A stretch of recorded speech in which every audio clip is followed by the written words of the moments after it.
എനിക്ക് പറ്റുന്ന മാക്സിമം ഞാൻ ചെന്നിട്ടുള്ളതെല്ലാം സാധാരണക്കാരുടെ വീട്ടിലാണ്.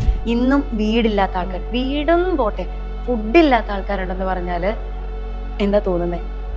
ഇതിനോടകം എനിക്ക് പറ്റുന്ന മാക്സിമം ഞാൻ ചെന്നിട്ടുള്ളതെല്ലാം സാധാരണക്കാരുടെ വീട്ടിലാണ്. അപ്പം അതിന് സത്യം പറഞ്ഞാൽ എൻ്റെ വീടിൻ്റെ അടുത്തുള്ളവർക്കൊക്കെ കുറേ പേർക്ക് പരാതി ഉണ്ടെന്ന്, ഇങ്ങനെ അമ്മയുടെ അടുത്ത് എല്ലാവരും എന്ന് പറയും. അതായത് അവിടെ ഒന്നും ഞാൻ പോയില്ല.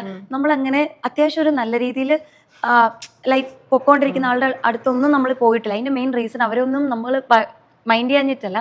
പക്ഷേ ഇപ്പോഴും പ്രശ്നങ്ങൾ ഉള്ളത് അവർക്കല്ല. നമ്മൾ പറയില്ലേ സാധാരണക്കാരായിട്ടുള്ള ആൾക്കാരെന്ന്. നമ്മുടെ ഈ നാട്ടിൽ ഈ ഏറ്റുമാനൂര് എൻ്റെ തൊട്ടടുത്ത് സാധാരണയിലും സാധാരണ ഉള്ള ആൾക്കാരുണ്ടെന്ന് പറയുമ്പോൾ എനിക്ക് സത്യം പറഞ്ഞാൽ അതൊരു പുതിയ അറിവാണെന്ന് തന്നെ ഞാൻ പറയും. കാരണം എൻ്റെ ഏജ് 25 ആണ്. ഈ ഒരു പ്രായത്തിനിടയിൽ എൻ്റെ അറിവ് എനിക്കതൊരു പുതിയ അറിവ്. കാരണം ഞാൻ അമ്മയോട് എപ്പോഴും പറയുമായിരുന്നു, അമ്മ ഇന്നത്തെ കാലത്ത് ഇങ്ങനത്തെ ആൾക്കാരൊന്നുമില്ല. അമ്മ ഇപ്പോൾ ഉദാഹരണം പറഞ്ഞാൽ നമുക്കിപ്പോൾ ഒരു ദിവസം ഒരു വീട്ടിൽ വെള്ളം കിട്ടിയില്ല, നമുക്കൊന്ന് ഭയങ്കര ഇറിറ്റേഷൻ അല്ലേ? നമുക്കൊക്കെ നമ്മൾ പിന്നില്ലേ നമ്മളെന്നും എന്താ പറയുക എല്ലാ സുഖത്തിലും ജീവിക്കുന്നതെന്ന് തന്നെ ഇപ്പം ഞാനത് പറയും. പണ്ട് നമ്മളിങ്ങനെ എന്തെങ്കിലും ചെറിയ കാര്യത്തിന് പരാതി പറയില്ല, ഇപ്പം ഞാനത് പറയത്തില്ല.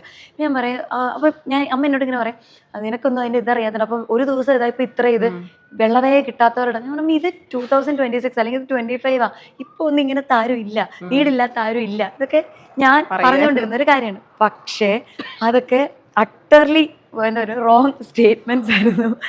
കാരണം എന്താ വെച്ചാൽ ഇപ്പോൾ ഇതിനോടകം നമ്മുടെ കുമരകം തൊട്ട് ഏറ്റുമാനൂർ വരെയാണ് നമ്മുടെ ഈ ഏറ്റുമാനൂർ എന്ന് പറയുമ്പോൾ കട്ടിച്ചിറ വരെ പാലത്തിനോട് വരെയാണ് നമ്മുടെ നിയോജക മണ്ഡലം വരുന്നത്.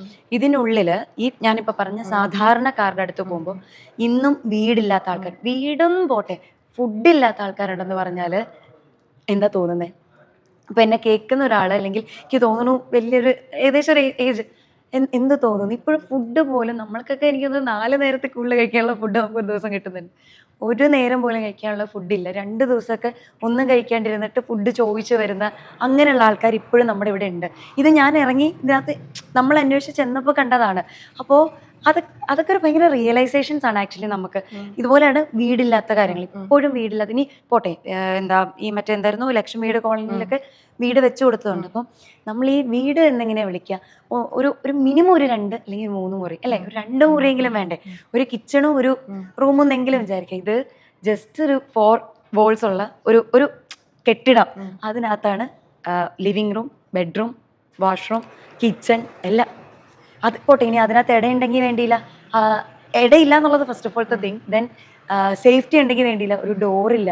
ഈ പറഞ്ഞ കെട്ടിടത്തിന്റെ മേളത്തെ പോർഷൻ, അതായത് റൂഫിൽ നിന്ന് താഴോട്ട് വരുന്ന പോർഷൻസിൽ മെജോറിറ്റി പോർഷൻസ് ഹോളാണ്. അതായത് അവിടെ ഒന്നും ഇല്ല, ദ്രവിച്ചത് പോയി. കാരണം എത്രയോ വർഷം മുമ്പ് വെച്ചു കൊടുത്താണ്, പിന്നെ അങ്ങോട്ട് തിരിഞ്ഞു നോക്കിയിട്ടില്ല.